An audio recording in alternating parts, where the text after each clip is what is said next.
আজকে গিয়েছিলাম বাগেরহাটের মোড়েলগঞ্জে। সেখানে গিয়ে উপভোগ করলাম ভোরবেলার ফেরি, অত্যাচারী মোড়েলের ঐতিহাসিক কুঠিবাড়ি আর মোড়েল সাহেবের স্মৃতিস্তম্ভ। এছাড়াও পেলাম স্থানীয় ভাইদের দারুণ ভালোবাসা। সকালে দৈবজ্ঞহাটি বাজার থেকে রওনা দিলাম মোড়েলগঞ্জের দিকে। বৃষ্টি ভেজা অসাধারণ পথ ধরে এগিয়ে যাচ্ছিলাম। রাস্তার পাশে সারি সারি গাছপালা রাস্তাটাকে আরো সুন্দর করে তুলছিল। সেই অসম্ভব সুন্দর সোজা রাস্তা ধরে চলতে চলতে পৌঁছে গেলাম ডক্টর খলিলুর রহমান কলেজের সামনে। এরপর একটু আগাতেই রাস্তার বাঁ পাশে দেখলাম সাইনবোর্ডে লেখা মোড়েলগঞ্জ ফেরিঘাট মাত্র 0 কিলোমিটার। আমরা চললাম সেই দিকেই। কিছুক্ষণের মধ্যেই পৌঁছে গেলাম মোড়েলগঞ্জ ফেরিঘাটে। সেখানে গিয়ে দেখি ফেরি ওপারে চলে গেছে, আসতে একটু সময় লাগে। এদিকে আমরা আশেপাশে ঘুরে নদীর মনোমুগ্ধকর ভিউ দেখতে লাগলাম। মাঝিরা খুব সুন্দরভাবে তাদের নৌকাগুলো সাজিয়ে রেখেছিল। এমন সময় উজ্জ্বল ক্যামেরায় হাই দিয়ে দিল। এরই মধ্যে দেখলাম ফেরি আসতেছে। আর আপনি ভিডিওটি কোথা থেকে দেখছেন কমেন্টে জানিয়ে দিবেন। কয়েক মিনিটের মধ্যেই ফেরি চলে আসলো ঘাটে। সবাই ফেরি থেকে নামলো আর আমরা উঠে পড়লাম। সকালবেলার নদীর ভিউটা এত সুন্দর যেটা নিজে না দেখলে কখনোই বোঝা যাবে না। সবার অপেক্ষা শেষ, হঠাৎ ইঞ্জিন স্টার্ট দিয়ে ফেরি ছেড়ে দিল ঘাট। প্রবল বেগে চলতে চলতে আর নদীর অসাধারণ ভিউ দেখতে দেখতে আমরা পৌঁছে গেলাম ওপারে। তারপর রওনা দিলাম মোড়েলগঞ্জ সদরের দিকে। কিছু দূর গিয়ে পার হতে হলো একটি স্টিলের ব্রিজ। ব্রিজ পার হলেই সামনে পড়লো মোড়েলগঞ্জের মডেল মসজিদ। এরপর বাজারের রাস্তা দিয়ে চলতে থাকলাম।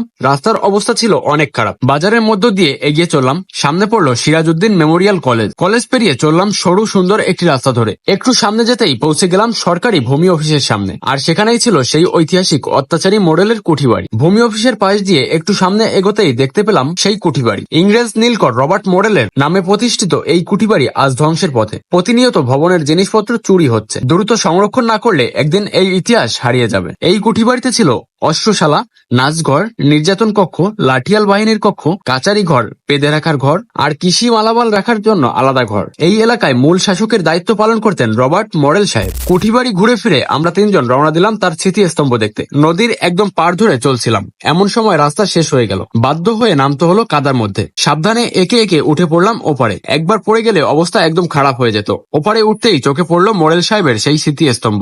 দ্বিতীয় Edmonton royal Middlesex militia rifle পল্টনের কাপ্তান রবার্ট মোড়েল সাহেব 42 বছর বয়সে 1868 সালের 13ই মে বরিশালে মৃত্যুবরণ করেন। তারপর এখানে দেখা হয়ে গেল স্থানীয় কিছু ভাই ব্রাদারদের সাথে। তাদের কাছ থেকে বিদায় নিয়ে আমরা আবারও রওনা দিলাম বাসার পথে। ভিডিওটি ভালো লাগলে লাইক দিয়ে পেজটি ফলো করে দিবেন।